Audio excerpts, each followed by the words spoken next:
Oscar Wesley tomorrow? I'm not sure. Well, he gonna have to suffer it. Have to suffer it for the brotherhood, man.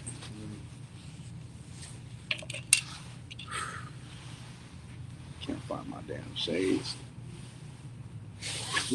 Yeah, it's all good though. I wore these weird ass ones. I was looking at you and you looked different. I couldn't put my finger on it. It was the sunglasses. Probably the sunglasses, yeah. It's like, why does he look different? Those glasses allow me to see into your brains.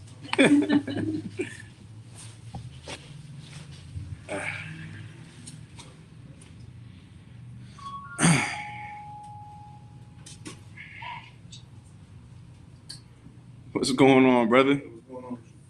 You guys doing?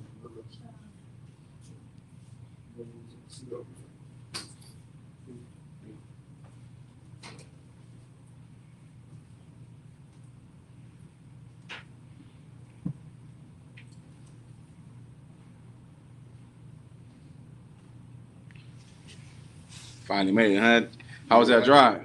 It's not that I gotta come down here every day for work. Oh, okay. I work at the Amazon. In San Bernardino? Uh-huh. Oh, okay. So you used to Yeah, the I'm job. used to it.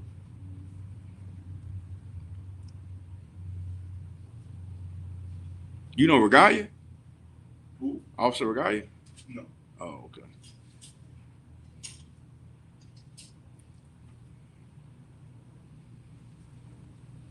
Hey, Nanzak, can you go live? Yeah, go ahead.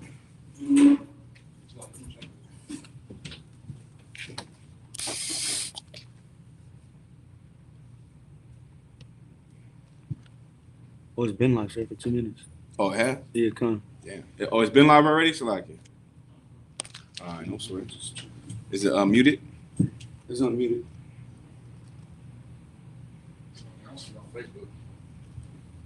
It's on YouTube, probably on it.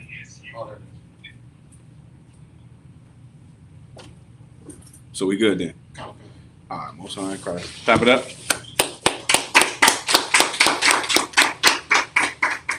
So started the scripture breakdown class on Priest Cap Gadalhar. Before we get into anything, right? Y'all got any questions? Any questions y'all want to bring out? Breakdowns you need? Coming out if you could. You can bring the camera a little closer. Do I need to speak into this mic? No,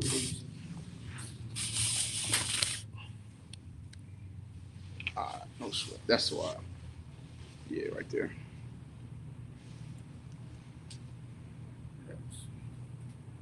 Solid. No questions though? Just see if we got any questions online as we go, all right? Let's get into Revelations 12 and 7. So, like, is there a topic for this? I'm just going to answer a few questions and then I'll get into the topic, all right?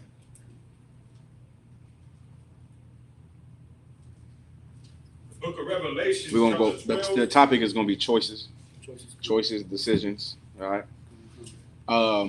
Go ahead, 12 and what? 7. Go ahead.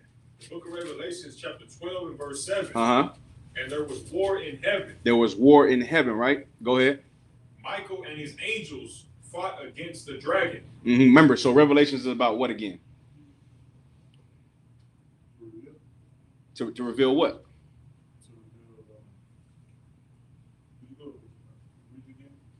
No, just to reveal what? Revelations means what? To reveal what? Right, to reveal the visions that John is having. That's what he's revealing, right? So these are the visions that John is having on the island of Patmos, right? So all these are dreams and visions that he's getting, right? Nothing literal, all metaphors to be broken down to, right? Go ahead, read it one more time from the top. This is the book of Revelation, chapter 12 and verse 7. Uh-huh. And there was war in heaven. Go ahead. Michael and his angels fought against the dragon. Michael and his angels fought against the dragon. Go ahead. And the dragon fought and his angels. One more time. And the dragon fought and his angels. So now the question is, people would say, why was there a war in heaven? Right? They would think there was a war where the Most High is. That war that was going on between the angels and that dragon is going to take place right here on earth. You understand? So that is the war that's being talked about. It's going to take place right here on earth. You have the angels, the Most High's angels, Against who? Raise your hand. Go ahead. There you go, right? Esau and his military, right? That's who they're going to war with. For who? Go ahead. For us. Y'all understand? So now, if you go read that precept, that's what that's talking about. Any more on that, Art? Cool. No sweat. There was one more thing I wanted to bring out on that. 1 second.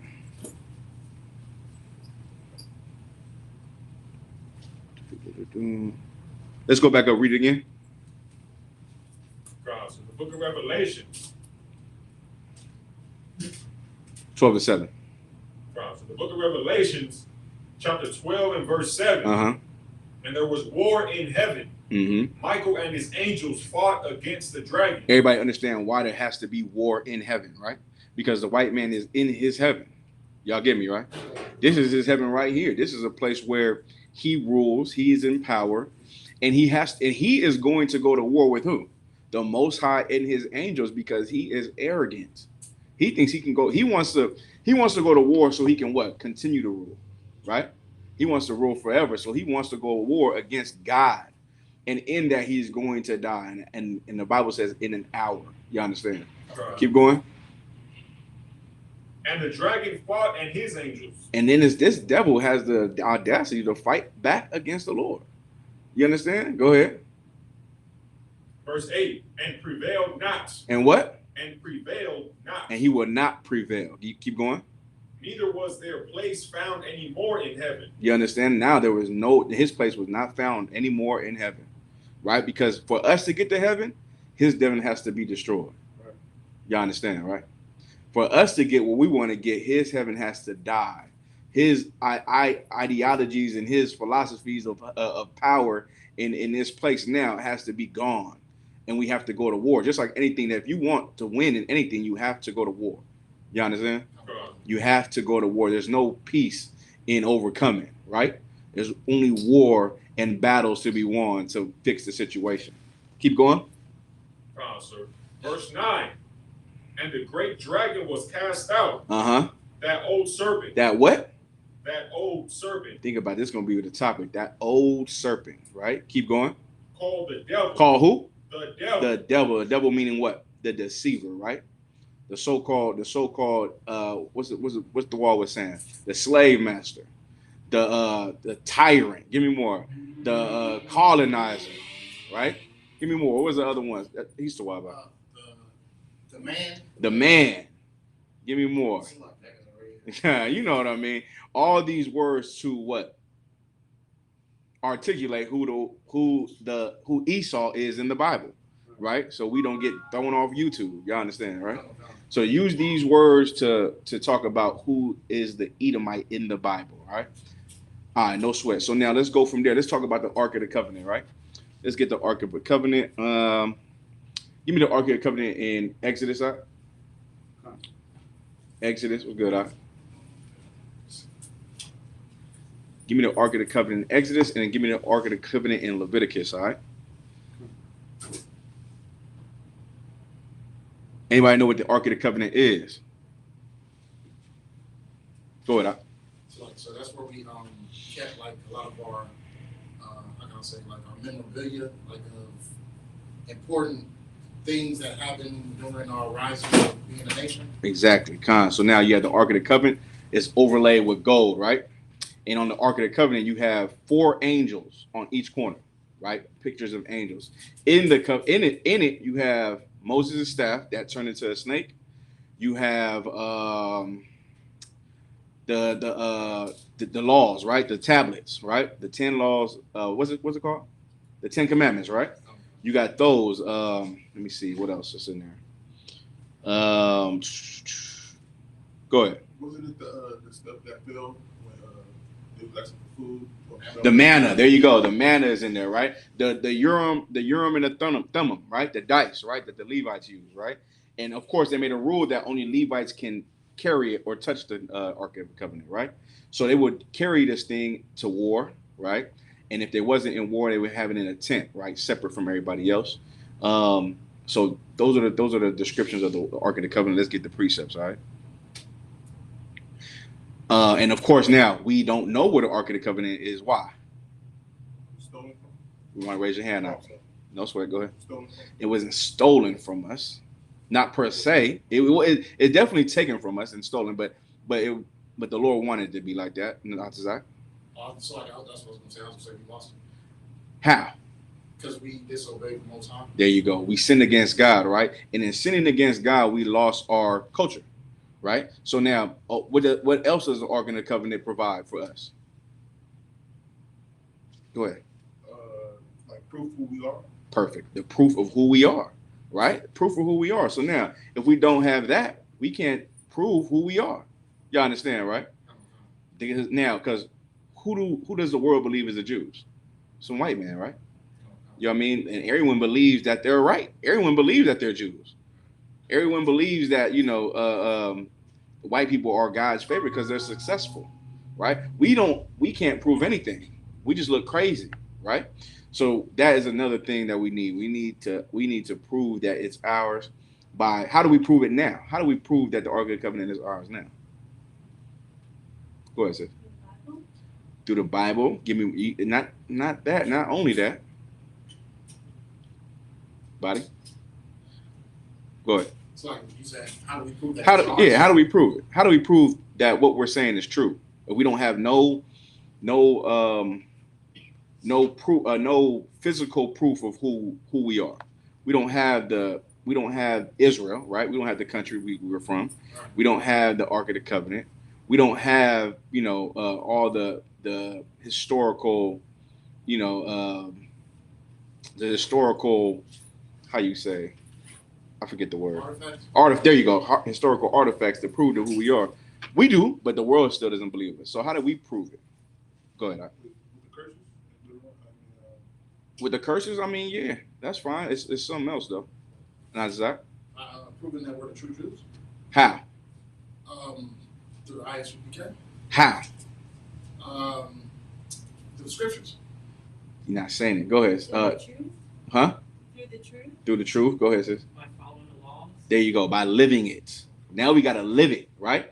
So things that we learn and we understand and we learn in here, we have to live it. Because when we live it, it becomes different from what the world is. You get what I mean? When we live what the Bible says, now everything is different from what they see us as, right? They don't see that. How did they look at Black and Hispanic people today? They look at you like criminals, right? They look at you like you're someone who's at the bottom, someone who's not important, right? So now if you come and live the laws and you keep the laws and you obey God, now you get looked at as someone that's prominent, right? You got a question, Art? No sweat. All right, so now give me the precepts I asked for. Ask for. So, like, sir, if I could ask a question on Revelations 12 and 9. Hold on real quick. We'll go back to that in a minute. Give me this, where we at? Sir. Exodus 25. Mm-hmm. It says to start off on 10, sir, but I'll start off at 10. Go ahead. It says Exodus chapter 25 and 10. Uh-huh. And they shall make an ark of shittim wood. 2 cubits and a half shall be the length thereof, and a cubit and a half the breadth thereof. What's a cubit? Anybody know what a cubit is? Right. Like a foot. Not a foot. Go ahead. But from the elbow to the tip of your foot. Right, the elbow to the tip of your finger, right? So everyone's cubit could be different. You understand, right? So like if you say it was, 6 cubits long, just think about from your elbow to the top of your middle finger. That's a cubit, right? Go ahead, Art. Okay. And a cubit and a half the height thereof. Mm-hmm.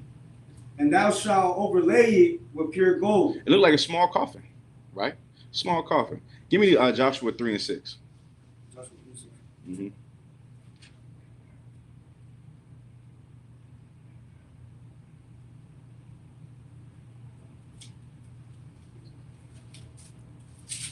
The book of Joshua, chapter 3 and verse 6. Uh-huh.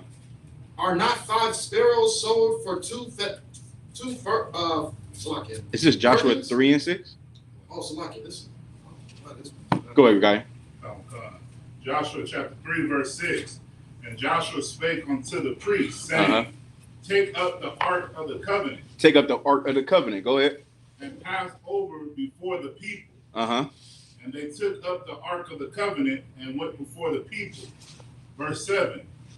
And the Lord said unto Joshua, this day will I begin to magnify thee in the sight of all Israel, that they may know. That they may what? That they may know. Go ahead. That as I was with Moses, so will I be with thee. Yeah, I understand, right? So he's carrying this. Why? He's carrying it for. Go ahead, Doc. For the proof. Y'all understand? He's carrying it for proof to show that what? This is a tradition passed down to him. This is part of his culture. You get what I mean? How are we so destroyed in America today and across the world? Is because we don't know our identity, right? That's how you destroy somebody, by taking their identity away. There's people. You ever seen that movie from Jackie Chan? It's called Who Am I? Y'all heard that? Y'all never heard that? It's a movie where he don't know who he is. You get what I mean? He has no memory of nothing. No one, like, he just was, I forget, I think he lost his memory. He was born that way, I forget. But he has no idea of who he is, and he's just getting tossed to and fro. You get what I'm saying? That's us. I mean, I'm saying that in a nutshell, but that's us, right? We don't know who we are. So now when you don't know who you are, when you learn your history, then you can start to become who you're supposed to be. You can't do that without knowing who you are first. You understand? Keep going on. Joshua chapter 3, verse 8. Mm-hmm.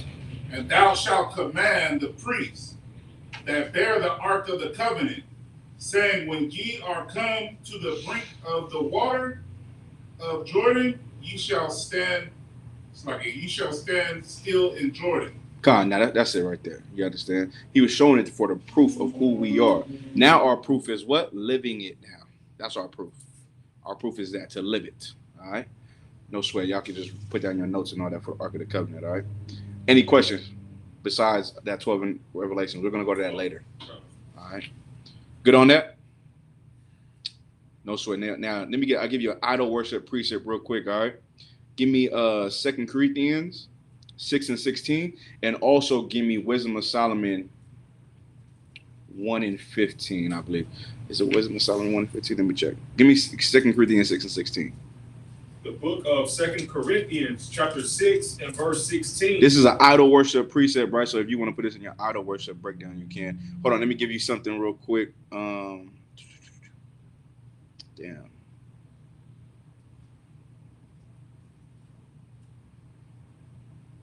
1 second.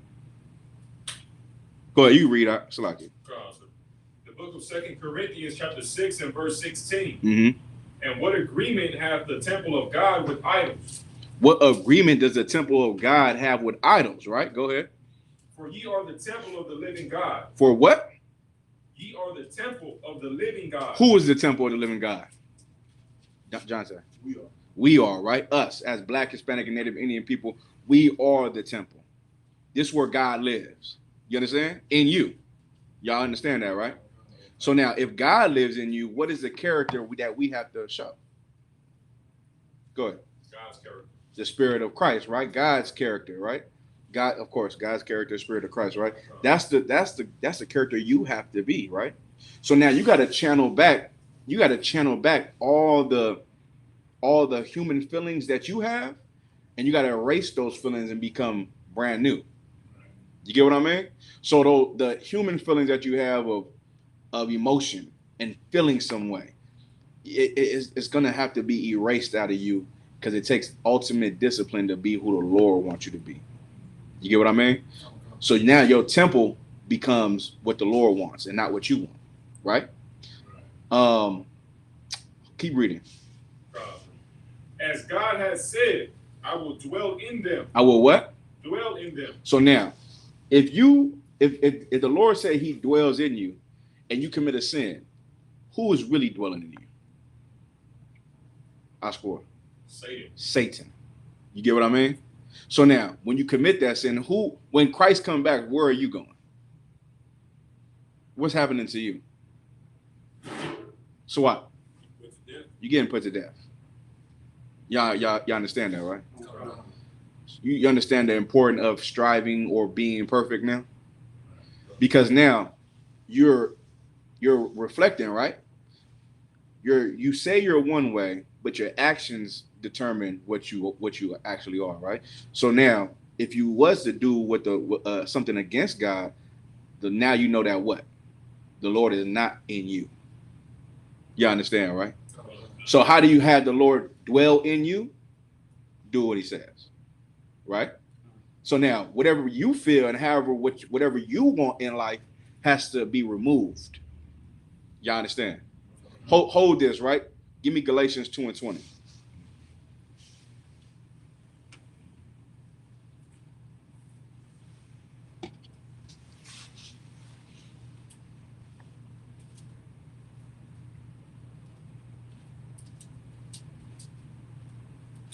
The book of Galatians, chapter 2 and verse 20. Uh-huh.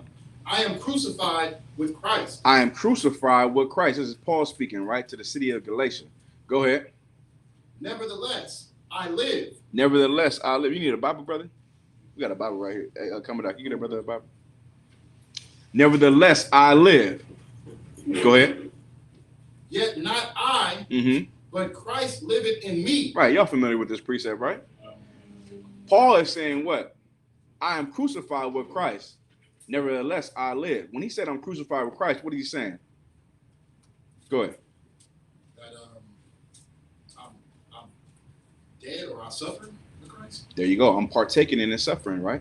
Hey, guy, can you find me that precept where when he's talking about taking up your cross? Remember that precept, right? I think it's in Matthew. Go ahead, keep going. So he's saying, Salaki, not Zach. So he's saying what again? He's saying that I'm suffering with Christ. I'm suffering with Christ, right? Read again from the top. Come on. The book of Galatians, chapter 2 and verse 20. Uh-huh. I am crucified with Christ. I'm crucified with Christ. Go ahead.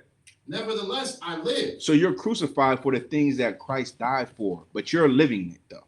What are the things you're getting crucified for? Your belief. Things that you believe in. You get what I mean? So now if you tell your mother that you can't celebrate her birthday, you're going to get crucified for that, right? If you tell your family you're not going to be around for Christmas and Thanksgiving, you're going to get crucified for that.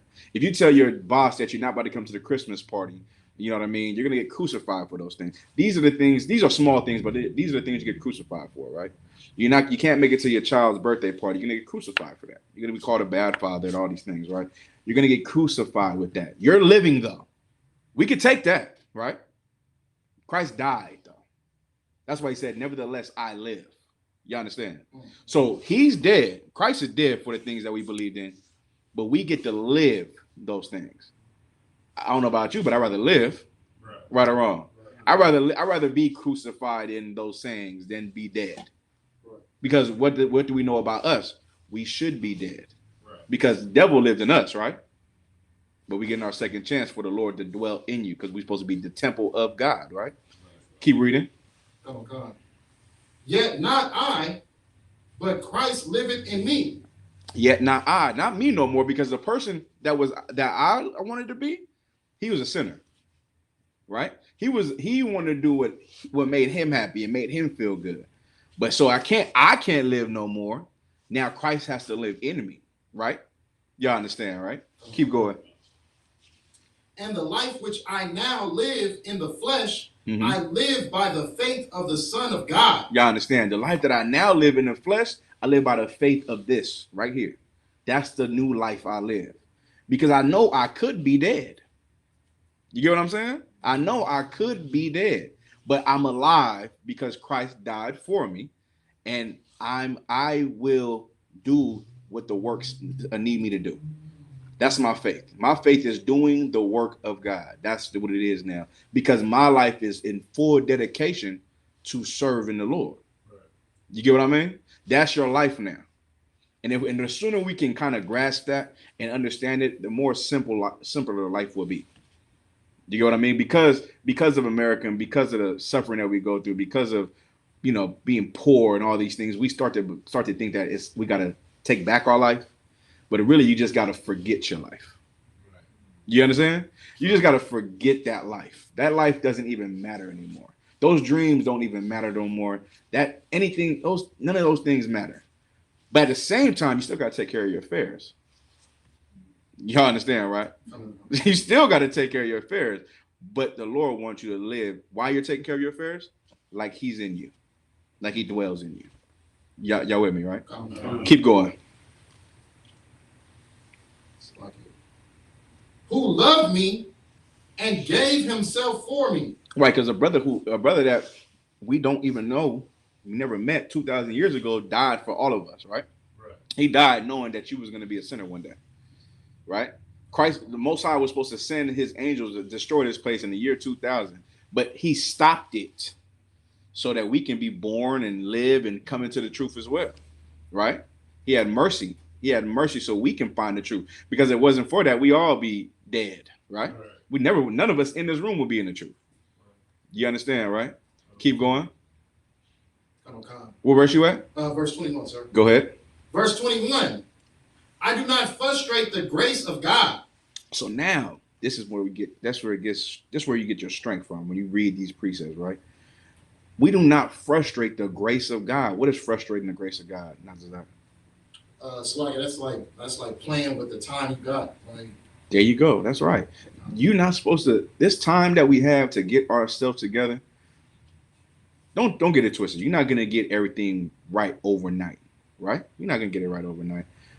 But don't allow yourself to make mistakes that hinder you or take you away from having true power, right? When I say power, I mean power over yourself, self-control. That's something that you can't control as yourself, right? So when you have self-control and you break your self-control, now you start to lose control, right? And when you start to lose control, you belong to something that's not you, right? That's what we call demons, right? Those are what we call, you got a demon on you. So that you don't want to lose yourself. You got to take over yourself, right? You got to control your actions, right? So now, we can't sit here and suffer that. We didn't did it too long, right? In the world allowed us to be, what's that word? What do you say? The world allowed us to be someone who suffers the grace, right? The world allowed us to be as graceful as we wanted to be and sin as much as we wanted to do, right? But now we come into the truth. Now the accountability meter comes up, right?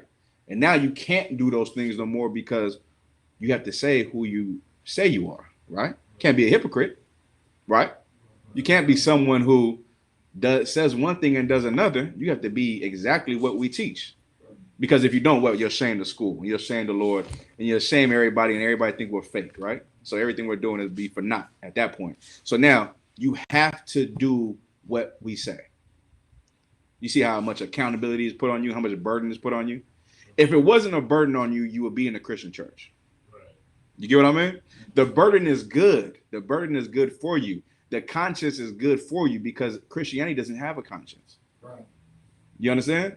Those things don't hold you accountable. No one cares about what you do. They allow you to destroy yourself. But in here, we have to say it so we can cut through the BS, right? We can cut through the BS and we can push forward the other agenda of taking the kingdom of heaven, right? So, but it starts with you, though. You get what I mean? So now, this is another thing you have to understand. We're going to talk about this. We're going to talk about this in the topic, but I'll go into it a little bit. The decision you make, one person makes, affects everybody, whether you know it or not, right? So you make the right decision, it affects a lot of people around you. If you make the wrong decision, it affects everybody around you. You understand? So that's why being accountable matters. So when Paul's saying we don't suffer, we don't, what do you say one more time? We don't frustrate, right? We don't frustrate the grace of the Lord. It's because he knows it's just not him that everyone's counting on, right? It's not just him. If he makes a mistake, it's the thing that happens to him is just going to happen to him. It's going to happen to everybody. You feel what I'm saying? Because they're going to look at him as someone who can make mistakes. So they'll make mistakes. You understand? Keep going. Verse 21. Mm-hmm. I do not frustrate the grace of God. Right. For if righteousness come by the law, then Christ is dead in vain. If righteousness was to come by the law, then Christ died for nothing. But righteousness did not come by the law. Because why? People still broke. So go ahead. Also, like I was just gonna say, people could follow the law and still be wicked. People, no, this is the thing. People weren't following the law, even though they knew it was in effect. God. What was the law, right? So you would, if you committed adultery, you'd be put to death. People would still commit adultery. You get what I mean? If you slept with your father's wife, like his other wife, you get put to death. People were still doing it. You get what I'm saying? Like these were the things that, like the law didn't give us righteousness. Christ gave us righteousness because you had to feel someone dying to understand some type of empathy. You get what I mean? You had to feel like, damn, that could have been me, but this brother died instead of me. Well, now if you're a real person that has, you know, some type of compassion, you would understand that. Well, I have to live my life for this person now, because I should be dead and he died for me, right? So people, the people that recognize that are in this room. You get what I'm saying? The people that recognize that in the ISUB are in the ISUB cat because they feel horrible for living because this cat died. You get what I mean? So now we dedicate our life to him, right? That's what Paul's talking about. Is there any more? So. No sweat. So now let's go back to go ahead, guy. You still want it, Matthew? I do. Let me get that right after this. Finish that where we was at.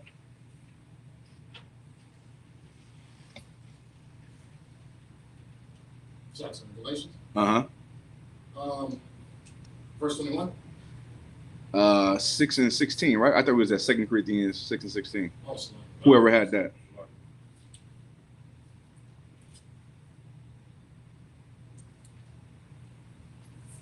Who got it?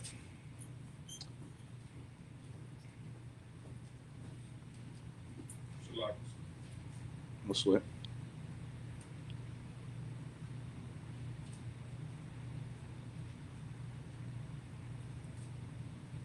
Book of 2 Corinthians, chapter 6 and verse 16. Mm-hmm. As God has said, I will dwell in them, Right. and walk in them, Mm-hmm. and I will be their God, Go ahead. and they shall be my people. And they should be my people, right? So now, any more? Salaki. Okay, somebody look this up for me real quick, right? This is something I had to bring up for another idol worship precept, right? I just had it. 1 second.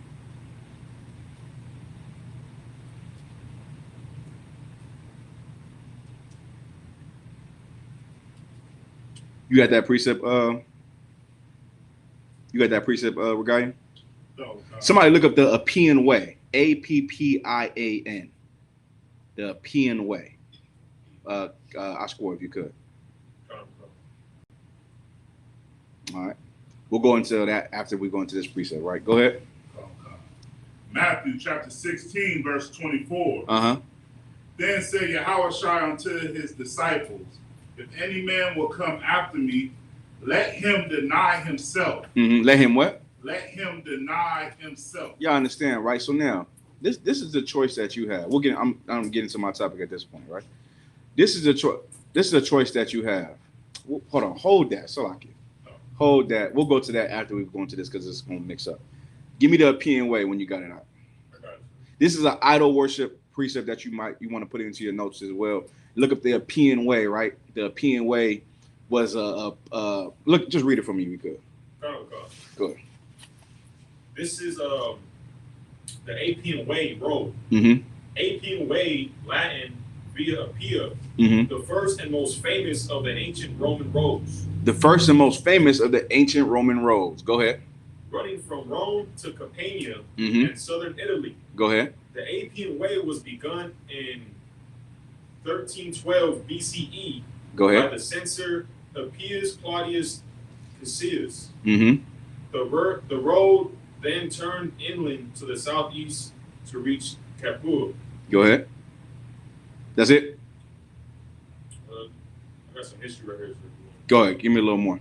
Stretching 560 kilometers from Rome to Brindisi, Mm-hmm. was built in 312 BCE and conceived the name for the wealthy and politically powerful Appius Claudius Cassius. Originally, the road was meant to bring armies and supplies across the empire, but its use but its use expanded quickly after its construction. Go ahead.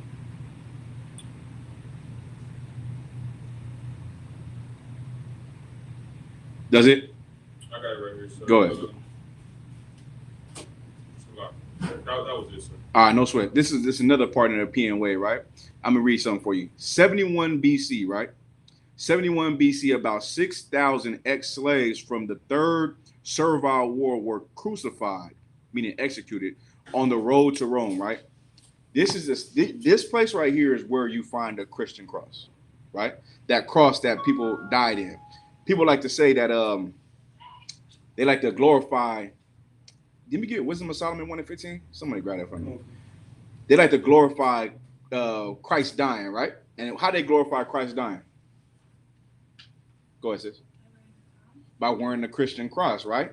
Give her a hand. Salaya, that's right. So they glorify Christ's death by rocking the Christian cross or putting the cross in the church, right? That is how everyone died at that time. You understand, right? That's how everyone died at that time, by being put up on the wood and slung up on a tree and hung there, just like every prisoner in Rome. You understand, right? So if you look at the opinion way, I could read. It's more in history of it. I could read, but it's a long road of a whole bunch of people getting crucified like that. You understand, right? So now, give me Wisdom of Solomon 1:15. Who was that guy? No sorry. In the Apocrypha, Wisdom of Solomon 1:15. Mm-hmm.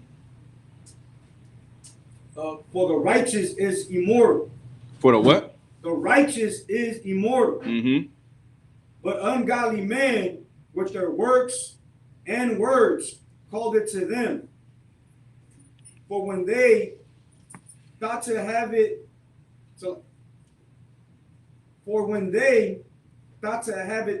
their friend, Mm-hmm. they consumed to naught.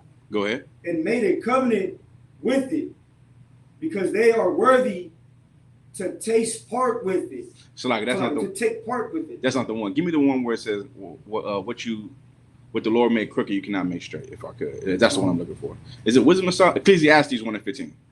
Try that one. Ecclesiastes 1:15.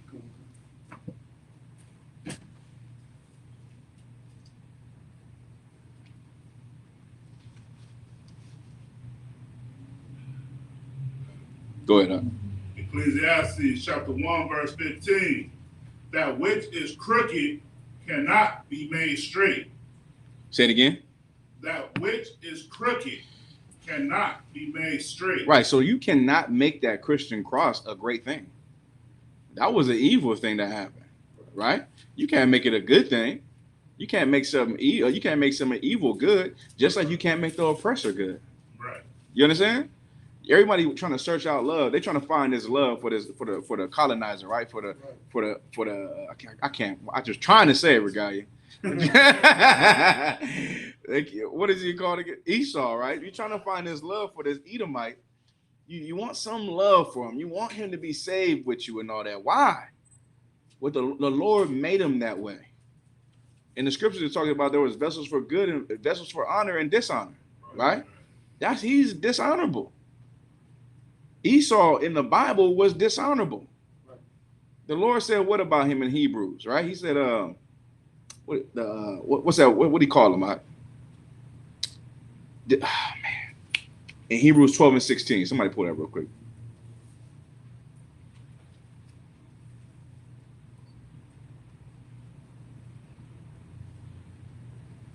Go ahead. No, there's no 16, sir. Hebrews 16 and 12? That might be it. No, so like a 12 and 16. So like okay. Hebrews chapter 12, verse 16. Mm-hmm. Lest there be any fornicator. Lest there be any fornicator. Go ahead. Or profane person as Esau. As who? Esau. Go ahead. Who for the morsel of meat sold his birthright. For one morsel of meat, he sold his birthright, man. He's a profane fornicator. Right. So the Lord called him, man. That's like calling someone just a disgusting bastard, you know? Right. It's like a disgusting like a son of a bitch. You know what I'm saying? Like he's a son of you disgusting son of a bitch. Like that's what that's talking about. You understand? All right, no sweat. Now let's go back to that precept, guy. Come on. Matthew chapter 16, verse 24. 16 to 24. Everybody get there. I do not have y'all got it? Matthew chapter 16, verse 24.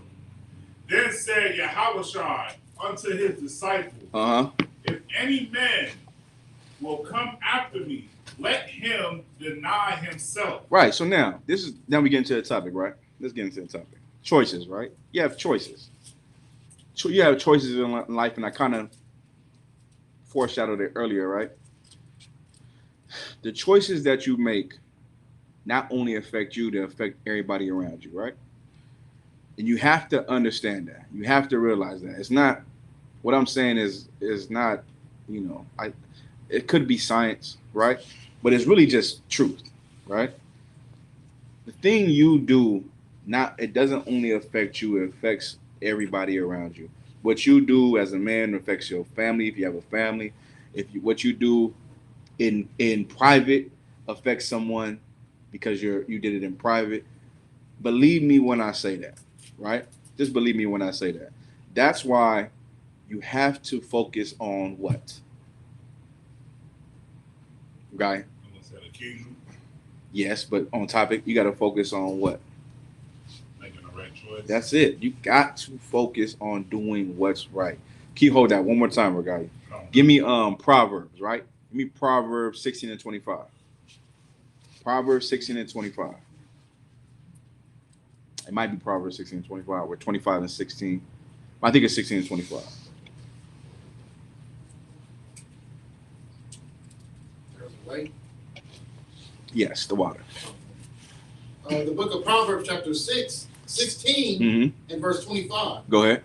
There is a way that seemeth right unto a man. Right. There's a way that seemeth right to a man, right? I'll give you an example, right? There's things that happen in your life where you know it's wrong. You know it absolutely is wrong. But in your mind, you start to think it's right. You know what I mean? Because it's something that you need to have, right? In your mind, you start to think it's right. That's what the Bible talks about. There's a way that seemeth right. It seems right, right? Go ahead. But the end thereof are the ways of death. But it wasn't right. It was the wrong thing. Because at the end thereof is the ways of death. You understand? Let's not do what seems right. Let's do what's right. You know what I'm saying?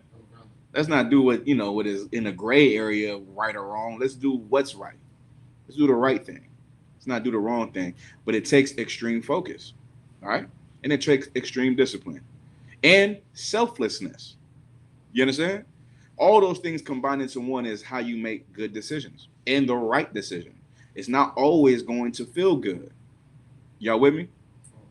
Feeling good is irrelevant to making the right decision.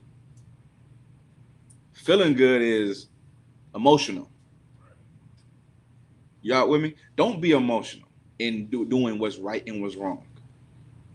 You understand? The Lord requires righteousness out of you. The Lord requires you to make the right thing, and he's not slack in telling you or in judging you for emotion. Because if you put your emotion to what you think is right or wrong, you're always going to make the wrong decision. Right. You get what I'm saying? So that's why the Lord requires you to be a man. As a man, you can't make those decisions. And if you have a woman, you teach her the same way. You get what I'm saying? Women think they're what's that word?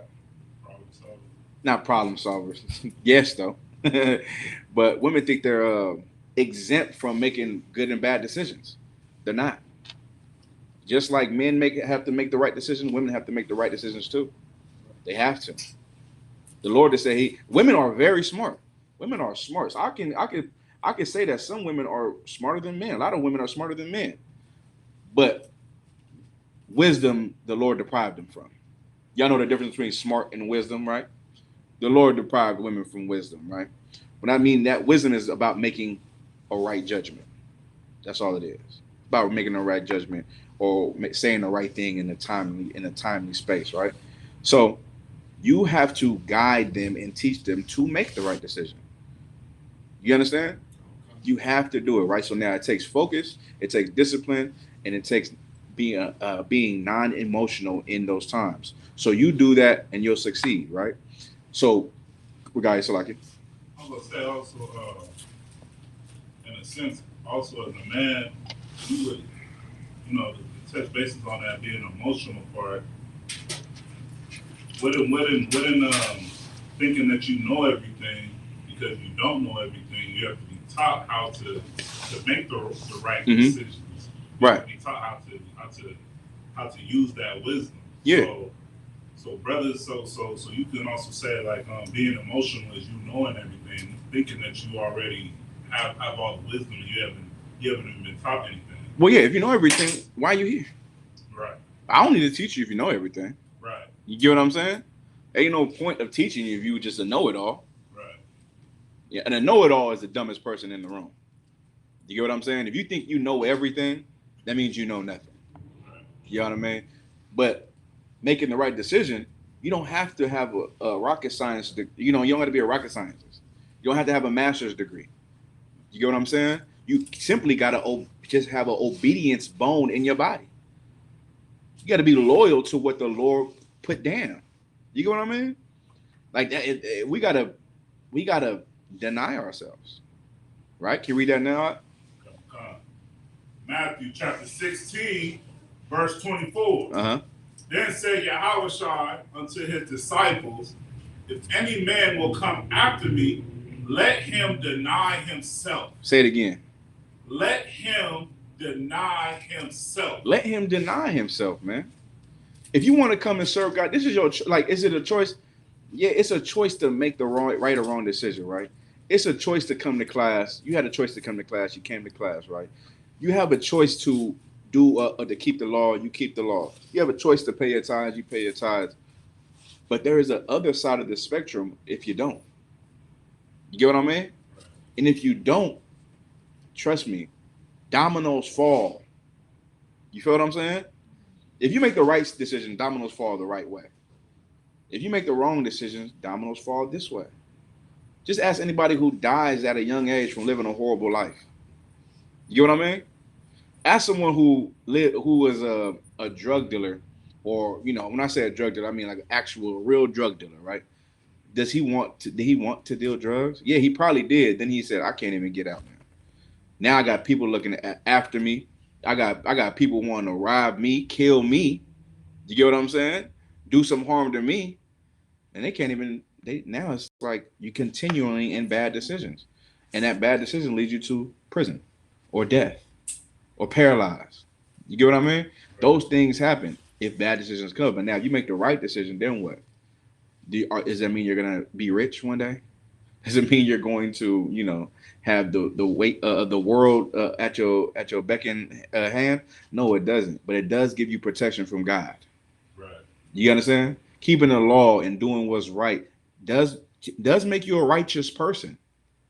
Doesn't make you an evil person. And now the Lord can shine upon you, though.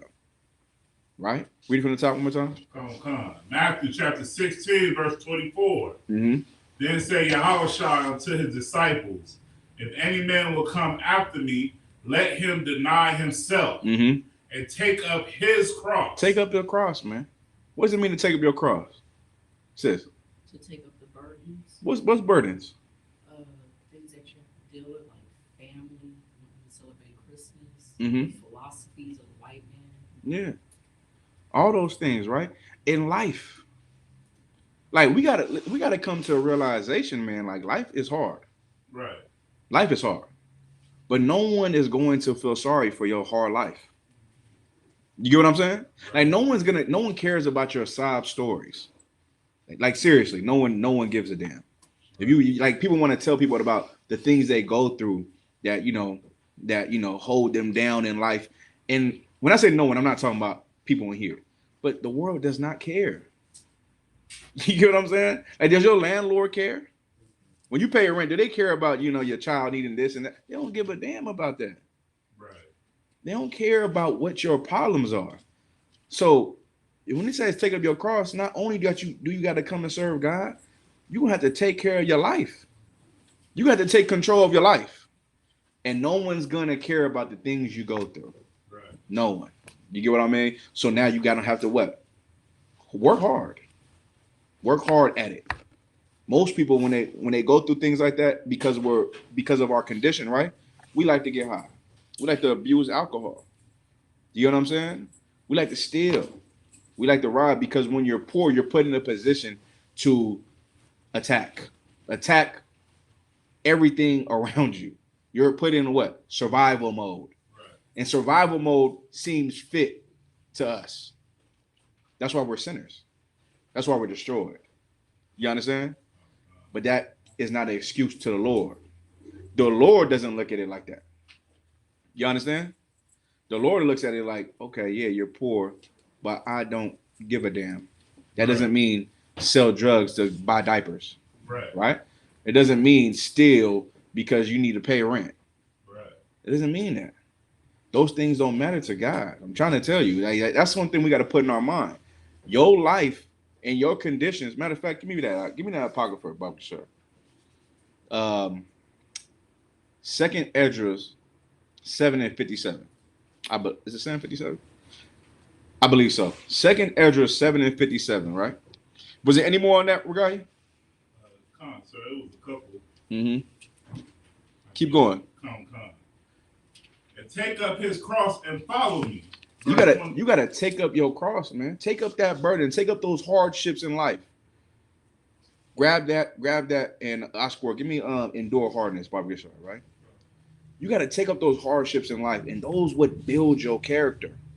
Imagine like you gotta really look at your life like, okay, what if I make 15 or 20 consecutive right decisions and go through hardships, but I keep my righteous foot down? Right. What can I become? You know what I mean? Like we gotta really look into ourselves and say, I don't want to be subpar. I want to be the best I can be. Right? I want to be the best man I can be. I want to be the best woman I can be. And how do I do that? By doing what the Lord wants me to do. Y'all understand? You got to really look at yourself like that. Like you try to be as great as you can. Listen, our oppressor, he's trying to be the best he can on opioids. Right. You get what I'm saying? As a homosexual, he's trying to be the best he can for his country, for his freedom. You understand? That's what he's doing. So for our freedom and for the kingdom of heaven, won't you be that? Because we can't get the kingdom of heaven being subpar. Right. You understand? We can't get the kingdom of heaven being average. We can't. We gotta be good. We gotta be the best, right? We gotta be the best. And it starts with us. It starts with you. One person, you, making the right decision. Imagine we all make the right decision tonight. You know what I'm saying? We make all of us in this room make the right decision. Something's gonna go our way. Maybe the Lord hears somebody's prayer tonight and answer it, and you don't know what that prayer is. You understand? Right. But your faith got to be there, though. Right. Because if we lack at one thing, if we all agree and one person disagrees, then we're not one body. Right. You understand? We're not one spirit. We're not. We actually are going against each other. But if we all can be one spirit and one mind and one faith, one baptism, then really we'll move mountains, right? Where you at? Yeah, let me get that. And let me get the condition of the battle when you get it, all right? It's in the Apocrypha, 2nd Esdras 7:57. Go ahead, This is the book of 2 Timothy, chapter 2 and verse 3. Mm-hmm. You can start at 1. The book of 2 Timothy, chapter 2 and verse 1. Uh-huh. Thou therefore, my son, be strong in the grace that is in Christ Jesus. Right, so now you're talking about that grace again. Paul taught Timothy, right? So Timothy's talking about that grace that we're in, that time period. But you got to be strong in that grace, like we are, like we teaching here, right? Right. We teach to be strong in that time for us to get right. Being strong meaning not being weak, right? Doing what the Lord requires of us at all times. You get what I'm saying? We have to be strong in the time of grace. This time is really for more soldiers and more women to come in here and be like us. You get what I'm saying? And at the same time, you get stronger. Go ahead. Verse 2. And the things that thou hast heard of me among many witnesses, the same commit thou to faithful men. Go ahead. Who shall be able to teach others also. And you shall teach others also. The faithful man shall teach others also. Go ahead. Verse 3. Thou therefore endure hardness. Now listen, endure hardness. Y'all understand? This anything you go through, endure it. Endure that hardness, man. Endure it. Go through it. Go through it. You get what I'm saying? Those things that come at you, you think like, damn, man, why is this happening? Why is this happening? Why have to go through this? How do I go through this and serve God? That's always the question. Like, how am I serving God and I'm going through this? So it makes you feel like I just have to just serve myself. Serving yourself is, abusing yourself. And that's what we go revert back to, is abusing ourselves. But when you go through something, why would you abandon what you believe in? Right. You get what I'm saying? Why would you forget your training at that time when that's the one thing you can rely on? You understand? It's like going into a battle and just throwing your swords or your guns away. You feel me? Because now you're just laying down and you're admitting a loss. When you go through things, the Lord said, listen, man, you're going to have to endure hardness. You have to go through that, man. The Lord ain't going to put you through nothing you can't get through. You understand that? Anything that you go, I mean, listen, I heard so many stories from brothers where I'm like, God damn, I'm glad I didn't go through that. You went through it though. And you stronger than me. Cause I don't know if I could go what you went through. You get what I'm saying? I'm serious. So when y'all hear brother stories and sister stories, I'm like, man, that's a strong brother, a strong sister. But the Lord looked at you like, you can handle that. And you can still serve me at the same time. You understand? So you got to look at that like that.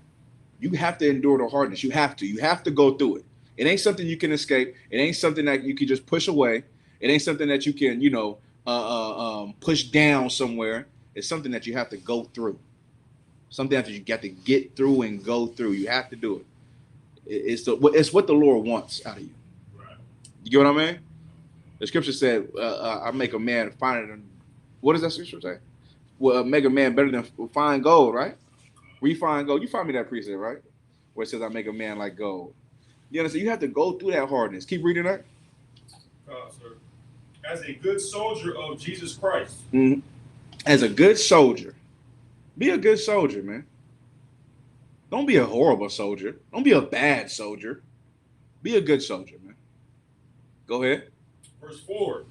No man that warreth entangleth himself with the affairs of this life. We don't care about what this life has. Remember we talked about it earlier, right? What this life is offering you is not the life that the Lord has waited for you. You understand? Don't turn down the Lord's work for the work you need to do. Because you need to be, what is it, regard? What the cats want to be? That's foolish, right? Ridiculous compared to what we got to do in the work of the Lord. Oh, because you got to go to some birthday party, right? Because you got to go to a birthday party, you can't go to camp. You know what I'm saying? Go ahead. Like carefully trying to be like the best brother-in-law. I ain't heard that, brother-in-law, huh? They're trying to do everything worldly, and then instead of come and serve the Lord, right? You know what I'm saying? That whatever little window they got, they're like, oh no, I'm gonna go kick it with my in-laws or something. Or I gotta go do this. I gotta go do this, that, and third. Yeah. They put the Most High and the truth on the back burner. Yeah, you gotta do everything but serve God. Right. You get what I mean? But when you go through that problem, when you go through that issue, God at your forefront. Right. You understand? Is that the character you want? You think we don't see those flaws that you have? Right. You think we just blind to that? You understand? We don't care about what this life has to offer. We're living this life and we're doing what needs to be done. You get what I mean? But we trying to get to the kingdom of heaven. We trying to take the kingdom of heaven. You get what I'm saying? And those affairs don't mean nothing when it comes to that. Right? Any more? Keep going. That he may please him who hath chosen him to be a soldier. Man, please God. You trying to be man pleasers. You're trying to please men. You're trying to please a woman, right? Please God, man. The Lord wants, that's what the Lord put you on earth for. You think the Lord put you on earth to please a woman? Right? You think he put you on earth to please a man? He put you on earth to be obedient to him. That's your test. That's your whole test in the world. Is to be obedient on earth and have a whole bunch of distractions come your way, but see who you really are. That's your test. And if you can see through that, then you should do it. If you know what your test is, then just do it. You know what I'm saying? Any more? That's it? Go ahead, Doc. Where you at? Second address? Who got it? What you holding? What you holding, Commodore? Second Ezra 7 and 54. Go ahead. Read it from me. So like, is it 56? Yeah, you can start there. Second Ezra 7 and 56. Uh-huh. For while we lived and committed iniquity, we considered not that we should begin to suffer it. Right. Death. You understand that? For we live and committed iniquity, we believe not that we should have to suffer for it. Don't you listen? The things that you go through, the things that you're going through in life, the hard things, ain't that small compared to death? Right. You understand? Don't we all deserve death? I know I did some things I know I deserve death for. I know everybody in this room done some things they know they deserve death for. So, ain't it okay that we going through those hardships? You think God gonna flip a magic button and be like, oh, now he's in the truth now. He's good. He's fine. Yeah, right? You know what I mean? Now it's time to turn it up. Now it's time to live drug-free. Right. You get what I mean? Now it's time to live with realities and being responsible. You understand? That's what life is now about now. And having the protection of the Lord if you are a righteous person. So the scripture just said, shouldn't we know that because of the crimes, the sins that we committed, shouldn't we go through those things? Right? Read again. In the Apocrypha, That's that. Second Ezra 7 and 56. For while we lived and committed iniquity, we consider not that we should begin to suffer it after death. You know what I do? This is what I do. Anytime I go through like something rough, I'm like, I should go through that. You know what I mean? I should go through that thing, whatever I'm going through. You know what I mean? And I take it head on. I take it head on because that's the best way to take it. You understand? You got to take it because I know that I've done things where, okay, that's fine. I accept that. You get what I mean? I take that judgment and I'm gonna live through it, but it's not gonna take me away from serving God. Right. You get what I'm saying? Go ahead. I feel like it's a lesson in those bumps in the road too. Like you learn from The water. whatever you go through. You should. If you don't, then I don't know what you're doing. You gotta, and then this is another thing too. It don't last forever. You're gonna go through it, and then something new is gonna happen, and then 3 new things are gonna happen. But it doesn't mean turn on your power though. A lot of people like to give. I got you. A lot of people like to give themselves an excuse. I'm going through this. I'm going through that. And this and that. So what? So what? But I'm gonna tell you. Hey, I understand, brother. Hey, you take your time. That's what I'm gonna tell you, because I really hear I don't want to be there. That's what I really hear. You right or wrong, Regalia? That's what I really hear. Because to me, when I was in fire, I ran here. You understand? This is the place I needed to be when I was in fire. But when you was in fire, you ran from here. So you think this is the problem, right? You think this place is the problem when it's really you're the problem. Regalia, go ahead. I want to say also, once you finally go through that, through whatever that hardship is going to make you stronger. So that you won't be weak to whatever. You won't be so susceptible and weak and just easily going to the next obstacle and whatnot. Right, damn right. I'll score. So clock, sir. Time check 8:30. The water. All right. Can you read that? Keep reading that. Come on. Come on. 57. Mm-hmm. Then answered he me and said, this is the condition of the battle. This is the condition of the battle. Keep going. Come on. Which man that is born upon the earth shall fight. Stop right there. Go to 54 real quick. Right? I love that, but we need a little more context. A little more context, right? Y'all familiar with this precept, right? Go ahead. 754. Come on. 2nd Ezra 7 and 54. Mm-hmm. For we have walked in unpleasant places, and that the face of them which have used abstinences, so like an abstinence, Mm-hmm. shall shine above the stars, whereas our faces shall be blacker than darkness. Mm-hmm. So like, that's a question. Whereas our faces shall be blacker than darkness. Go ahead. 56. For while we live and committed iniquity, we consider not that we should begin to suffer it after death. Continue, sir. Keep going. Then answered he me and said, this is the condition of the battle. This is the condition of the battle, man. Akim, Akwakim, right? These things we got to go through. These are the things that make us who we are. And we have to do it. Listen, your life is hard. You grew up without your parents. You grew up in in a foster care, right? You grew up a child molested, raped, right? You grew up poor. You grew up all these ways, man. Listen, the Lord said that's a condition of the battle. You know what I mean? That's the condition of your battle. The kingdom of heaven is great. It's there for you. Fight through those problems. Become something. Don't let problems bring you down. You understand? Don't let problems bring you down. Listen, I'm going to tell you something else. You're going to have problems for the rest of your life. Right? Like, problems are going to happen for the rest. You're going to run into things that you're going to have to take on and be responsible for.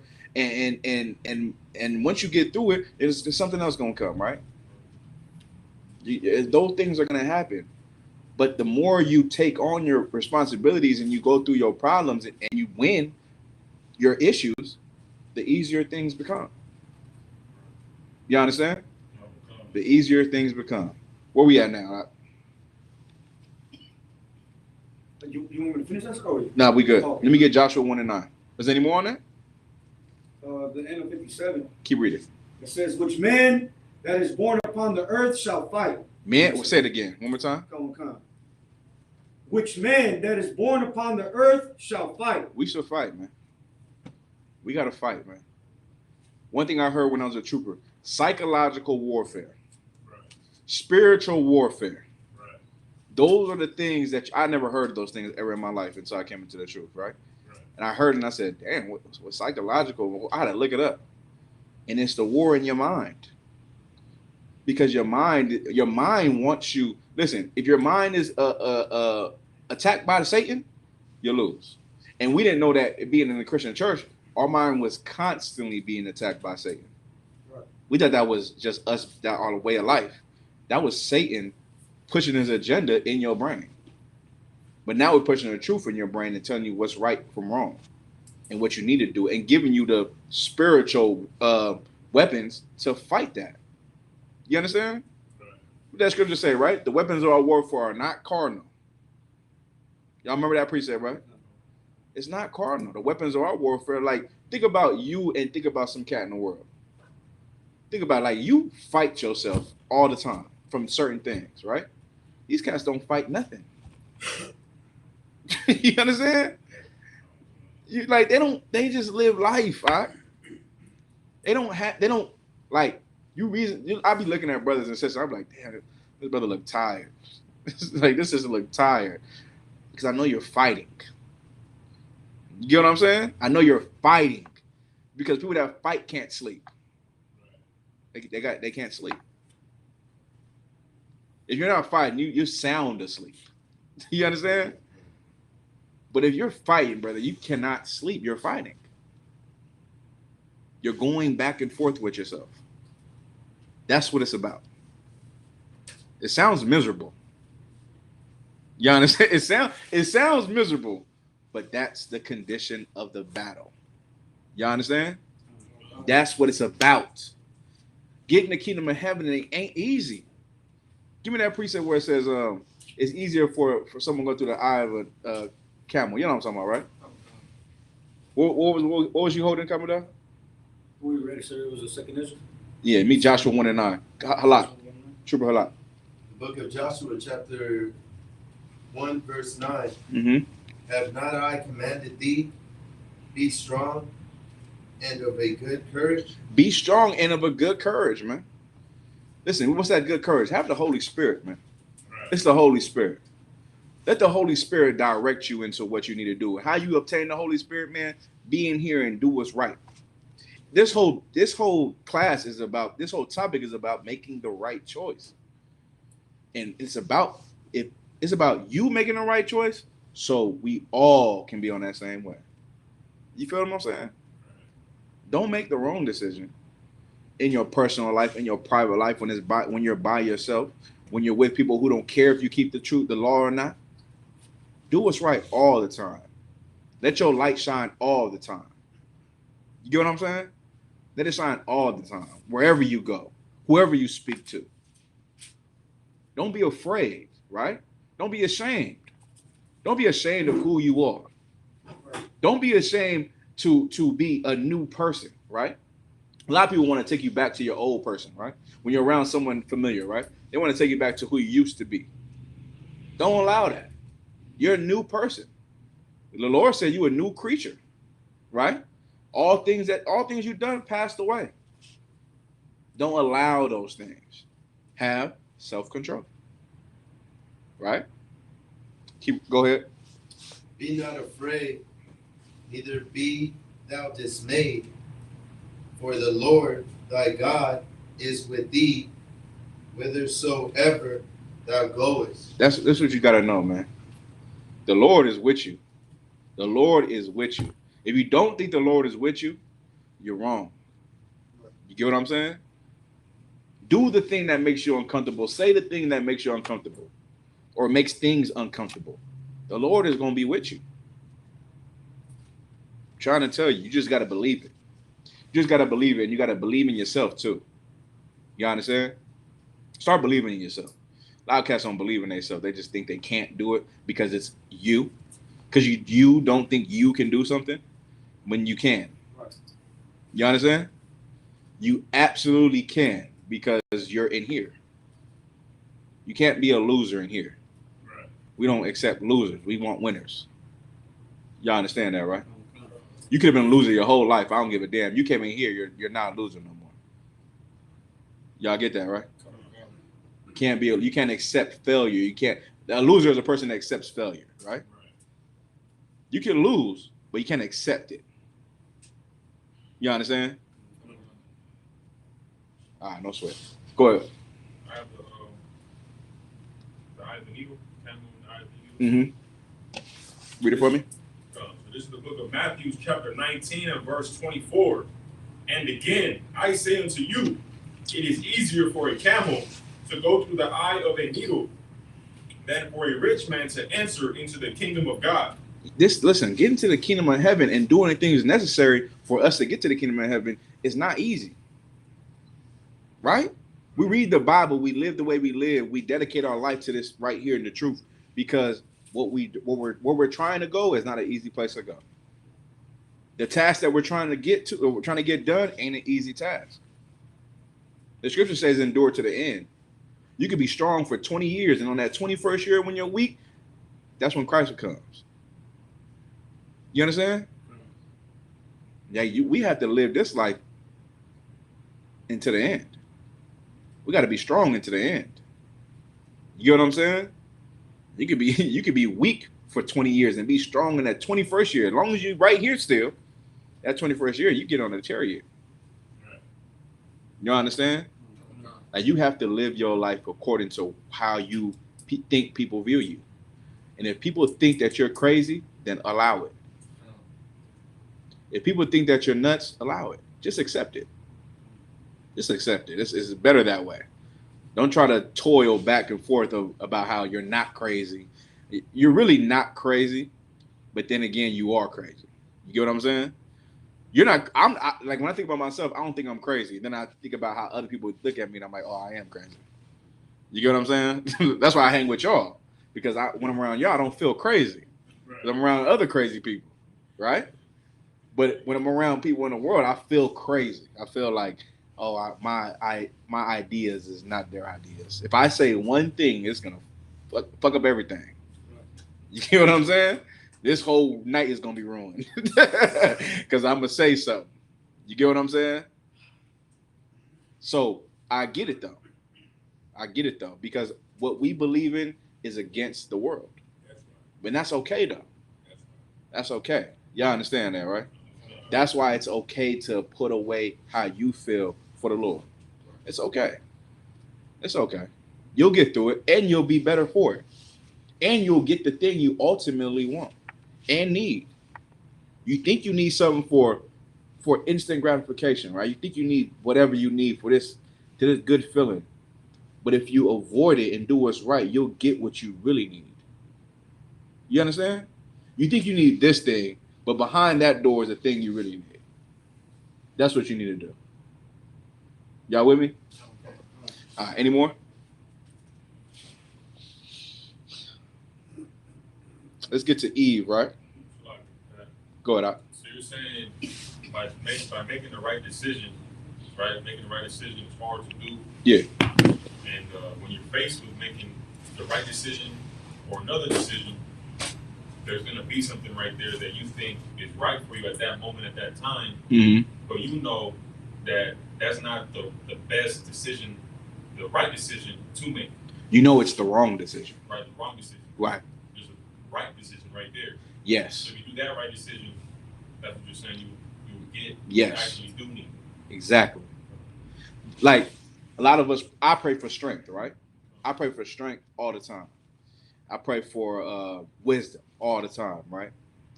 And then you get put in positions to be strong, right? You got to be strong in those times to get your blessing. That's how I think in my mind, right? You got, in those times of you praying for strength, you got to be strong in times where strength is needed.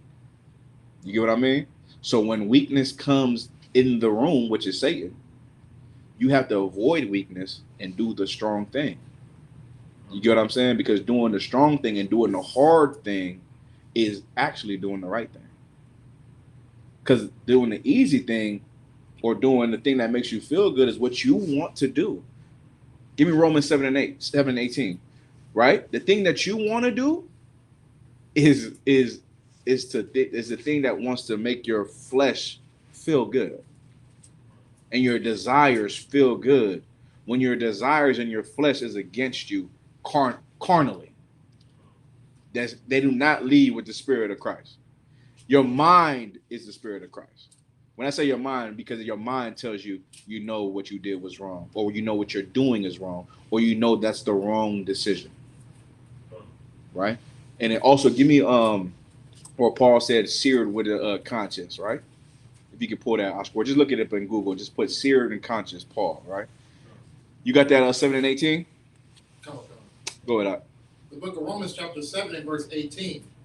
For I know that in me, that is in my flesh, dwelleth no good thing. You understand that, right? In my flesh, there's no good thing. My flesh wants me to do a lot of things, man. You understand? Like I remember I forget where I was, and I smelled weed, right? And I ain't smoked weed in like almost 10 years, right? If not 10 years. I smelled weed like this, like I don't know how long, last year or something. I said, damn, that don't smell bad. That was Satan, though. You get what I'm saying? I was like, whoa, what was that? And I had to like flip myself back because I haven't even had the urge to smoke weed in so long. But it was like, whoa, let me snap back to reality. That was tricky. You get what I'm saying? Like sometime, and there was also a cigarette feeling I had not too long ago. And I said, damn, smoking a cigarette. Why is that entering my mind? You get like seriously. I was like, why is that entering my mind? And I had to fight. Like I had to fight. It wasn't hard or anything, but it was just like, that's crazy. I haven't been attacked like that in a while. You know what I mean? Where I wanted to have a cigarette or I wanted to smoke weed. It was like, okay, you're not undefensible. You know what I'm saying?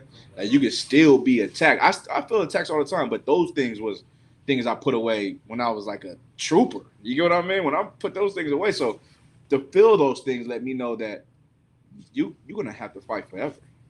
Right. Those fighting things are forever. It's forever.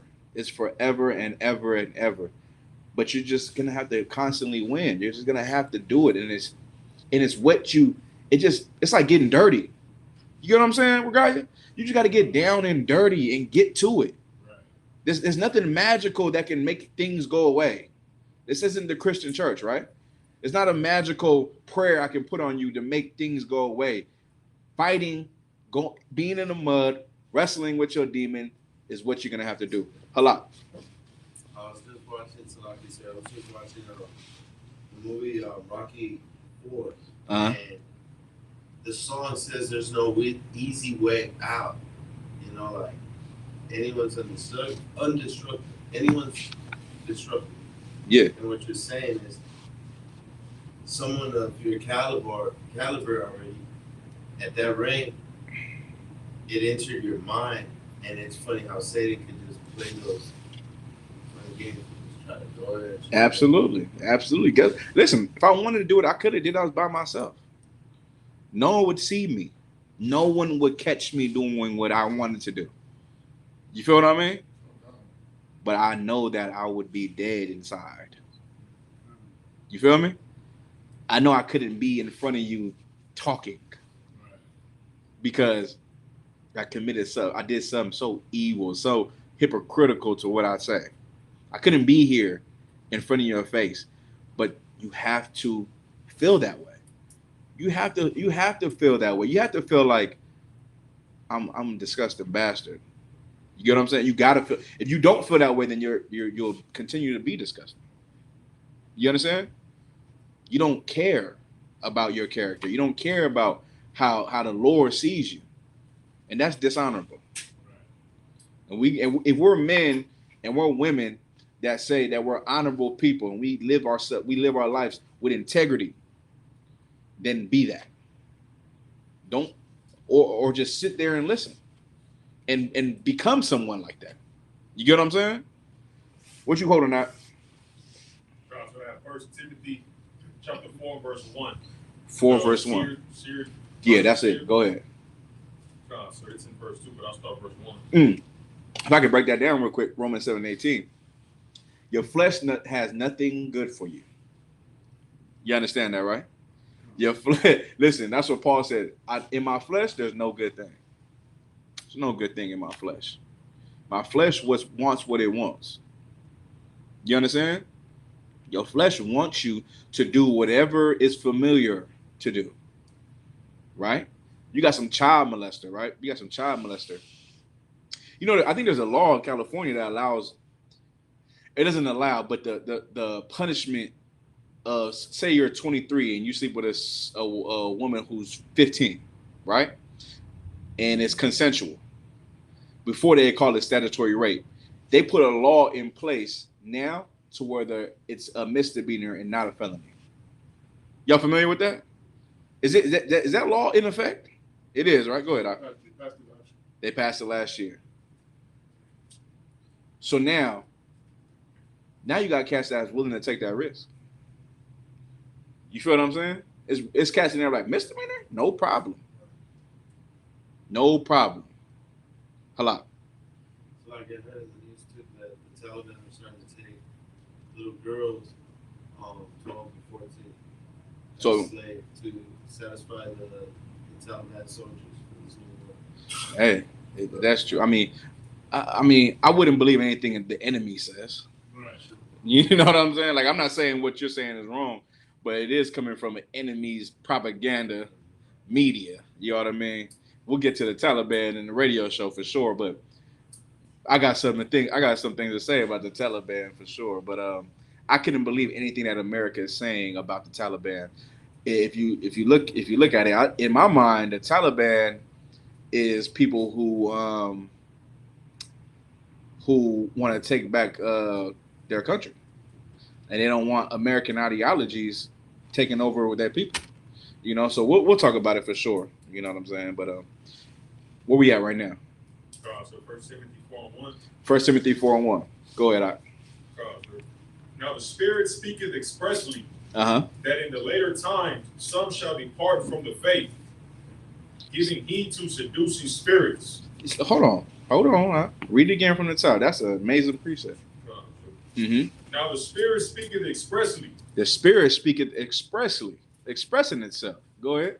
That in the later times some shall depart from the faith. How do you read someone's spirit? Somebody.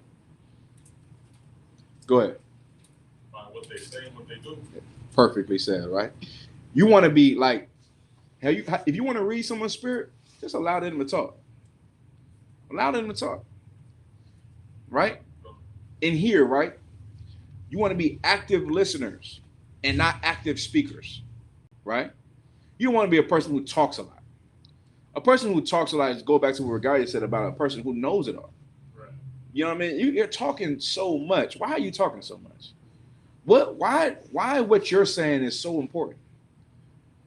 What you're saying is not important. You're not helping anybody by you talking. You should be quiet. But you can help somebody by listening. You understand?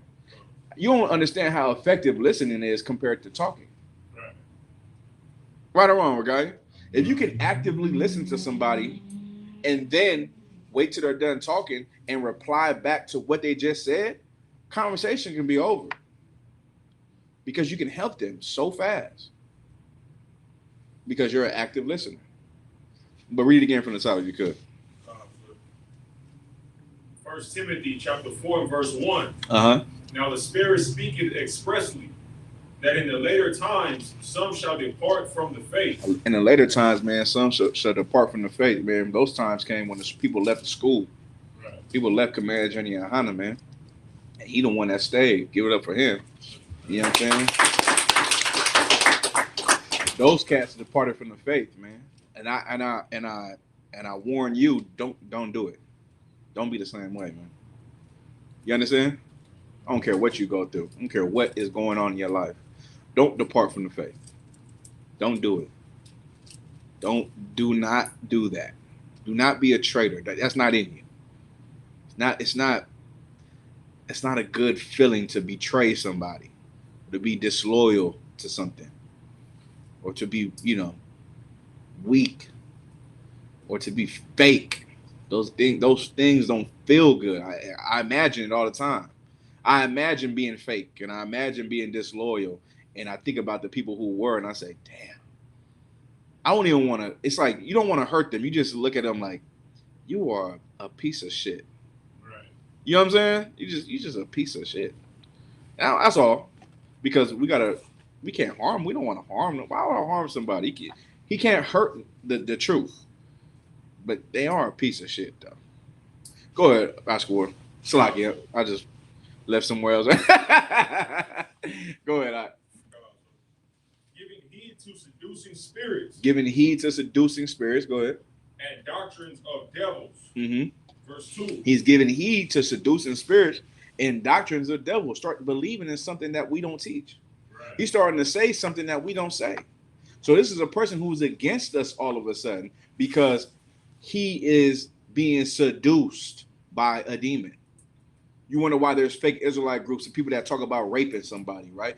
People talking about having one wife, people wearing purple, people saving white people. You understand? Right. Those are seducing spirits. Those seducing spirits got those people up out of here. Thank the Lord for that, though. Thank the Lord for that. Keep going. So verse 2. Speaking lies in hypocrisy. Speaking lies in hypocrisy. Go ahead. Having their conscience seared with a hot iron. Having their what? Conscience seared with a hot iron. Why would your conscience be seared with a hot iron, Oscar? Anybody know? John said. It was just like you just said, like smoking would be eating at your conscience Why? because you did something that you know you were supposed to do. Say it again. You did something that you know you wasn't supposed to do. Yeah, you did. Yeah, exactly. You did something that you said or did something that you know is wrong. That's why your conscience is seared. A lot. Yeah, and you know you transgress stuff, and you know it though. You understand? You think these cats don't know what they're doing is wrong? I'm asking y'all. You think they think do they think they in the truth?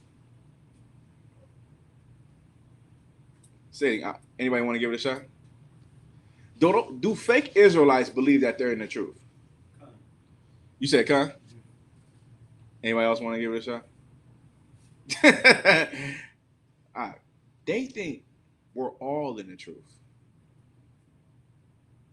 You understand? It's not like they don't. You see the problem, right? They think not only they think that they're in the truth, they think we're all in the truth. How can we all be in the truth and we teach different things? Johnson. That's why you unity camp and fake unity camp. Yeah. But what do we say? Regarding. It's like, one body, one faith. That's what we say. What else do we say though? Johnson. We definitely say that for sure. We are not affiliated. Yeah, I'll give you that's a good answer. Regarding. We also tell them to come home. Okay, but it's something that we say though. So what? You're not in the truth. Oh my God, yes. Sis. I was gonna say if it's not under the command of General Yohanan. All those answers are correct, but there's something I said to Kamadad that I want y'all to say back to me. Regarding. You asked Kamadad, you said, Do they think they're in the truth? He said, Khan. Right. I said, that's the problem. They all think they're in the truth. Right. But what do we say? You tell them they're not in the truth. That's true. But what do we say? We have the truth. Yes. One more time. I'll score. Go ahead. So we say we're the home of the truth. And if we're the home of the truth, you cannot be in the truth because you're not in our home. Right. You understand? That's all. We're the home of the truth. We all cannot be in the truth, brother. If you sleep with white women, how are we in the truth? That's right. If you get massages by a transvestite, how are we in the truth? If you baptizing white women and white boys that come into your congregation, how are we in the truth? You understand? Like, how are we in the truth? The Lord is with you, right? You made the right decision. They made the wrong decision. Give the Lord a hand for that. But this is what I tell you tonight, though. This is what I ask of you tonight, though. From this day forward,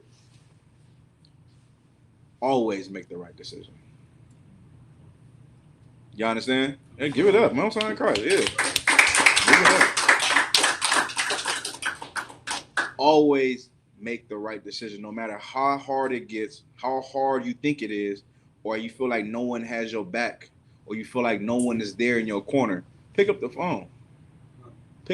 How we know that you're going through something if you don't tell us? I haven't got the ability to read minds, every guy. If I do, I promise I'll call everybody because I know what you're going through, right? Lord allow I get the ability because I know y'all hate picking up the phone.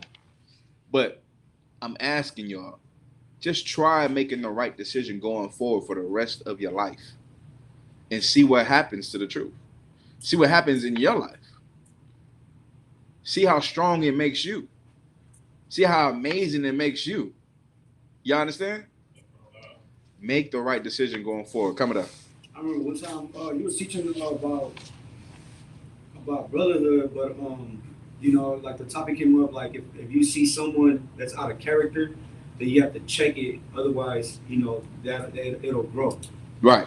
So it's like how you were saying that, you have to check yourself. Otherwise, that thought of, the cigarette or whatever would have kept growing. Yeah, hell yeah. I don't smoke cigarettes coming out, so I know. Go ahead, I'll score.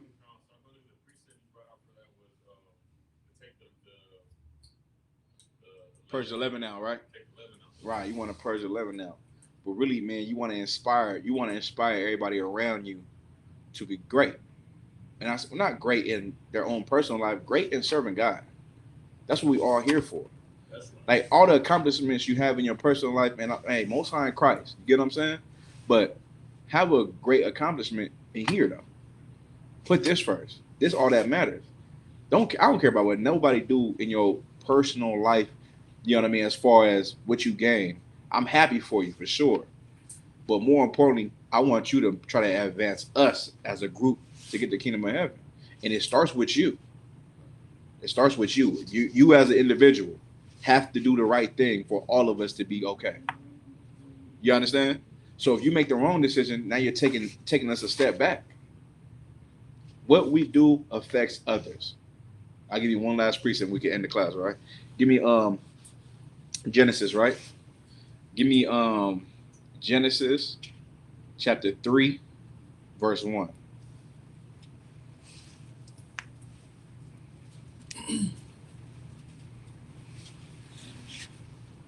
The book of Genesis, chapter 3 and verse 1. Mm-hmm. Now the serpent was more subtle than any beast of the field which the Lord God had made. Listen, man. Now that this serpent, right, was the most trickiest, evilest, craftiest. What the scripture say? Subtile beast of the field. This serpent right here. Go ahead. Subtile than any beast of the field which the Lord God had made. Go ahead. And he said unto the woman. He said unto who? Unto the woman. He said unto the woman. Go ahead. Yea, hath God said, ye shall not eat of every tree of the garden? Have God said, ye shall not eat of every tree of the garden? Did God tell you that? Did God say only eat these trees? Because if you eat these trees, what will happen? What did God say to you? Go ahead. And the woman said unto the serpent, we may eat of the fruit of the trees of the garden, but of the fruit of the tree which is in the midst of the garden, God hath said, ye shall not eat of it. So now, Eve, right, told the serpent back and said, we can eat out of these trees, right? Right or wrong, guy? Did she say, the Lord said we can eat off these trees, but any other tree outside this garden, the Lord said, don't eat of. Right. So what did Eve just tell that serpent? Halak. Too much information. Guy. Basically, she told the serpent that she knew right from wrong. Say it again. She told the serpent that she knew right from wrong. She knew what was the right decision and the wrong decision. Oh, God. This is the things that we're faced with every day. You understand, right? So now she repeated back the order for the Lord, and she told the serpent what was the right thing to do and what was the wrong thing to do. Right. And where was it at? On this side was the right thing, and on this side was on this side was the wrong thing, and on this side was the right thing. Right? Keep reading that. Okay. Neither shall ye touch it, lest ye die. Lest ye what? Lest ye die. So now that's her explanation back to the serpent, right? Keep going. Okay. Verse 4. And the serpent said unto the woman, ye shall not surely die, for God doth know that in the day ye eat thereof, then your eyes shall be opened. Now, that's what Satan says in your head. Right. You understand? What he just said to Eve is what Satan says in your head. That's why decisions take extreme focus and discipline. Because he just told her, but did he say if you eat of it, you're going to die? Because if you do, you're not going to die. You're not going to die. Keep reading that. Okay. And ye shall be like God, be as gods, knowing good and evil. Knowing good and what? And evil. And what? And evil. Why would you have to know good and evil when the Lord only provided you good? You understand? Then the Lord said that, right? He only provided you good. Satan came into your mind and allowed you good and evil. Wait, hold on. But why didn't he just give you evil? You know what I'm saying? That's why he's the subtle beast. That's why he's a subtle beast. But why didn't he just give you good and evil, though? Somebody say, please say it. Why didn't he just give you evil? Not as that. Man, it's like I got to dig. No sweat, hold on. I mean, Yahweh could be evil, but Yahweh? I mean, he could be. Yahweh? Salaki, I'm talking about Satan. I said, why did Satan, he just gave you right and wrong. Why didn't he just give you evil? Ashkur. Because you can't know evil. That's not that. unless you disobey good. Not as that. It's like because we already knew good at that time. No. Damn. He could have just gave you evil.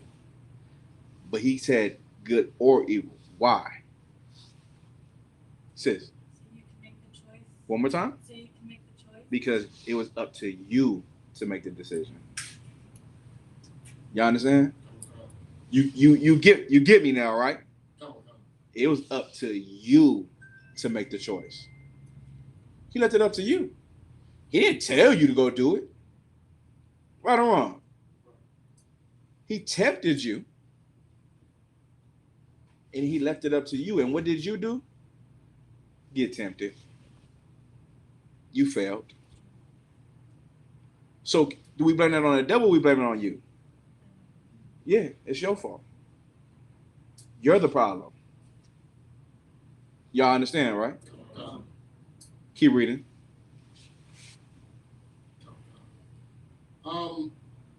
And Salaki. Yeah, 3 and 4. And, verse 4. Mm-hmm. Verse 4. And the serpent said unto the woman, Ye shall not surely die, for God doth know that in the day ye eat thereof, then your eyes shall be opened, and ye shall be as gods, Go ahead. knowing good and evil. Keep going. And when the woman saw that the tree was good for food, and that it was pleasant to the eyes, and a tree to be desired to make one wise, Go ahead. she took of the fruit thereof and did eat, and Go ahead. and gave also unto her husband with her. Listen, man. Listen, this is twofold. When you make the wrong decision might be fruitful for the time. It might make you feel good for the time being, right? It might be like that. It might make you feel like the wrong decision was the right decision. By committing a sin, it might feel like it was a good decision to commit that sin. Always know you're wrong. And not only are you wrong, now you're affecting others by your wrong decision. And she affected her husband by it. And not only her husband, but her sons by it. You understand? And not only her sons, but a whole damn generation. That so much so that the Lord had to put a flood on the earth because of her bad decision. You understand? This what one decision, what one wrong decision can do. How can one wrong decision mess it up for everything? It'll affect everybody because of how you think things should be. How you think the Lord, how you think, Salakia, how you think your feelings matter, right? Now she affected everybody with her one wrong decision. Now you take that into your life. You take that into your life and make right decisions. Because one wrong decision can mess it up for everybody. You understand? Now it's like, It's like, sir, I put King Saul as an example also for the decision he made. He not only just yes. him, he had to die, his army had to die, and his sons had to die. Come on. Ashkur. I have a question, sir. Off topic. Hold on. You understand, right? You get it, right? His son had to die because of his horrible decision. Because he wanted to go bring up some witch. Go to a witch and bring up King Salakia, the prophet, was Samuel, right? Prophet Samuel. He had to die over that, man. He had to die because making the wrong decision doesn't only just affect you. Stop thinking that. You understand? Stop. Get that out your mind. It affects everybody. It took until Christ came back onto the earth the fourth time to live perfectly to die for everybody. Y'all understand? The scriptures say how sin came into the earth by one man, so shall also one man save the whole earth, save the world, meaning us, right? I'm paraphrasing. It's in Romans, the 5th chapter. You see the effects of making the right and wrong decision, right?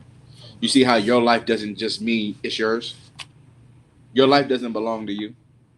We went into the scripture and said the temple of the Lord is ye, right? We read all those scriptures to let you know that this isn't about you. This is about us. And what you do affects everybody around you.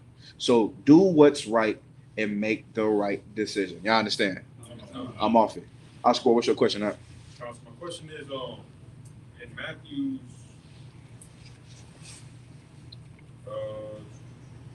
Matthew's 18:1, I believe through 3. Christ is talking about. I'll just read this if I could. Matthew's 18:1. At the same time came the disciples unto Jesus, saying, "Who is the greatest in the kingdom of heaven?" Verse 2. And Jesus called a little child unto him, and set him in the midst of them. Verse 3. And said, Verily I say unto you, except ye be converted and become as little children, ye shall not enter into the kingdom of heaven. Yeah. And then, so he's basically saying, he's answering the disciples' question about who's going to be the greatest in the kingdom of heaven. And he basically says those who become new, convert themselves to children and obey, right? And then in verse, in Matthew 19:24, yeah, I had this question, you just reminded me of it. Matthew 19:24, where he says, where he tells that brother, where he tells his disciples about the brother who was rich. He tells them that verily, verily, I say unto you, that it's easier for a rich man. It's easier. So I'll just read this verse. And again, Matthew 19:24, and again I say unto you, it is easier for a camel to go through the eye of a needle than for a rich man to enter the kingdom of God. Okay. My question was, sir, like this brother who we're speaking to, he told Christ that he kept the law since a child. Since a child, he kept the laws and the commandments. And then Christ told him, he said, this is what he said, verse 20, the young man said unto him, all these things have I kept from my youth up, what lack I yet? And then Christ said in verse 21, if thou wilt be perfect, go and sell that thou hast, and give to the poor, and thou shalt have treasure in heaven, and come and follow me. Yeah. And then the young man was like, oh, he was like, I can't do that. Yeah. So my question is, okay, because in chapter 18, he said, if you obey God, you can be the greatest in the kingdom of heaven. This brother right here. I got you. This is the concept. This is the concept. If we rocking, right, all of us are rocking together. We rolling together hard. And some cat come up to us and be like, after camp, hey man, I've been in the truth for my whole life. And we like, oh yeah, like you've been in the truth. And but without saying, why you ain't with us? Without saying that, I say, you pay your tithes? Like, yeah. I said, who you pay your tithes to? Well, I pay my tithes to, you don't pay your tithes to Commander Junior Hunter? Well, start paying your tithes to Commander Junior Hunter then. Who's that? Oh, I can't do that. Well, that's the problem. It's like any cat that comes to you and says he been in the truth. You ain't been in the truth. You understand? You not in the truth, brother. How I know you're not in the truth? I don't know you. Right or wrong? That's how I rock it. Right or wrong? That's the concept, right? People come to you all the time. Yeah, I've been in the truth 20 years. Damn, where you been at? What city you in? Right. Who's your camp leader, right? Because I've surely never seen you. That's all it was saying, right? So when he said, sell your things and follow me, he said that knowing he's not in the truth. Because what? He would have been like, no problem. And then guess what? He wouldn't have had to sell his things. Right. He failed the first test. You know what I'm saying? That's all. Just think about that when you think about cats that say they're in the truth. How they in the truth? They ain't been in one class with me. You know what I'm saying? They ain't went to one camp with me. Who is this brother? Everybody can say they in the truth, but the truth is not in you. Good. Isn't that like when I don't know the chapter, but when the guys were saying they was in the truth, and the demon was like, "I know such and such, but I don't know you." Yeah. And he beat him up for whatever. Damn right. You remember that? He's like, I know you, but you I don't know. You get what I'm saying? That's exactly right. I said, I think it was Christ. I think it was Paul and Peter, I believe. Yeah, Paul and Peter and somebody else, right? Yeah, go ahead, Halak. I just wanted to thank you for that, sir, because everyone knows we have Hebrew Academy coming up. And Hebrew Academy, it's not about individuality, it's about one body. So yeah. I've been pondering about that the last 2-3 weeks that I haven't been here. It's where your family's at. Even though you're out and about doing your slaving and trying to coordinate outside. It's funny that you were saying that. That's what I'm saying. The water surfer, bring that. Get a brother a hand, man. All kind of Christ. Just one second, you could go this route for you. Yeah. For mine. For your missing the mark because your brothers and sisters are here. Yeah, right. Life ain't about individuality. Life is about the next man. Go ahead. I know we all saw the Dipset and the Locks. You can tell from those goofballs that they don't love each other. Right. They're all over the goddamn place. You know? They're all about their bread. Right. And about themselves. But just by watching the Locks, they're a little more connected. Than Dipset. Yeah, right. And I've been going through that this whole week with the 2 slaveries that I got. Yeah. It's been a hell of a battle. So you bring that out, it brought me back in perspectives of the water. No sweat. Yeah. Working your slavery doesn't exclude you from the truth. You get what I'm saying? Leaving the truth excludes you from the truth. You work like, bro. It's some of us I don't never see because they slave and they got to take care of a family. They got to, and I understand it. But I have to focus on our brothers who are here, though. You get what I'm saying? But just don't leave. You're not leaving me. You can leave me. I don't give a damn. You leaving the Lord if you want to leave. You leaving the goal. You know what I'm saying? And we'll pray for you. We won't curse you unless you curse us, right? But you're not hurting nobody but yourself. Not you, anyone, right? You know what I'm saying? So we got brothers that work slavery all the time. They work their slavery. But once you lead the truth, I can't be here for you. You get what I'm saying? We can't dedicate our time to someone who doesn't dedicate themselves to us. All right. With that, I'm gonna pass the class over to Priest and Officer Oscar Ward.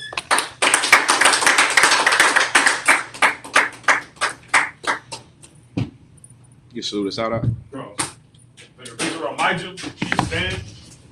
Sar face the teacher. His turn to face the teacher. We're going to give one courtesy salute to the teacher. Men of Israel, Amida Shabbat, Amida, Barak. Yahweh Shem Yahshua Yahweh Shem Yahshua Barakatum. Men of Israel, Sar face the Agwathians. Agwathian sisters. We're going to give one courtesy salute to them. Men of Israel, Amida Shabbat, Amida, Barak. Yahweh Shema Ladam Shem Yahshua. Yadi Matah, dismissed.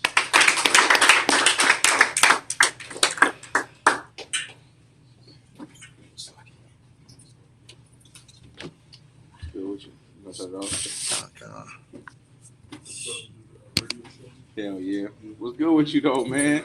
Good seeing you. I mean, I wish you would have came with some pants though. Oh, my bad. You gotta come in that all black.